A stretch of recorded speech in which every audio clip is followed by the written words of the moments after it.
અમરેલી જિલ્લા કોંગ્રેસ પક્ષમાં ફરી ભડકો.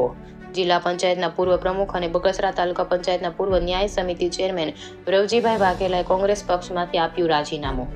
ધારાસભ્ય જેવી કાકડિયાએ ભાજપનો ખેસ પહેરાવી આવકારતા કાર્યકર્તાઓમાં ભારે ઉત્સાહ જોવા મળ્યો. અમરેલી જિલ્લા કોંગ્રેસ પક્ષમાં અનેક કાર્યકર્તાઓ કોંગ્રેસ પક્ષને રામ રામ કરી ભાજપ પક્ષમાં જોડાઈ રહ્યા છે. ત્યારે થોડા દિવસ પહેલા બગસરા શહેર કોંગ્રેસ પ્રમુખ ચિરાગ પરમાર સહિત કોંગ્રેસના કાર્યકરોએ કોંગ્રેસ પક્ષમાંથી રાજીનામું આપીને ભાજપમાં જોડાયા છે. ત્યારે હવે બગસરા તાલુકાના હાલરિયા ગામના વતની અને અમરેલી જિલ્લા પંચાયત પૂર્વ પ્રમુખ અને બગસરા તાલુકા પંચાયતના પૂર્વ ન્યાય સમિતિ ચેરમેન રવજીભાઈ વાઘેલાએ કોંગ્રેસ પક્ષમાંથી રાજીનામું આપતા રાજકારણમાં ગરમાવો જોવા મળ્યો છે. ત્યારે રવજીભાઈ વાઘેલા ભાજપમાં જોડાતા ધારાસભ્ય જેવી કાકડિયાએ ભાજપનો ખેસ પહેરાવી આવકારતા કાર્યકર્તાઓમાં ભારે ઉત્સાહ જોવા મળ્યો.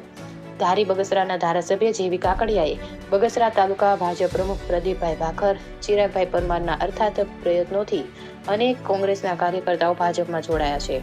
ત્યારે ફરી કોંગ્રેસ પક્ષમાંથી અમરેલી જિલ્લા પંચાયતના પ્રમુખ રહી ચૂકેલ રવજીભાઈ વાઘેલાએ વિધિવત ભાજપમાં જોડાતા ધારાસભ્ય જેવી કાકડિયાએ ખેસ પહેરાવી ભારતીય જનતા પાર્ટીમાં આવકાર્યા. અશોક મણવર, અમરેલી.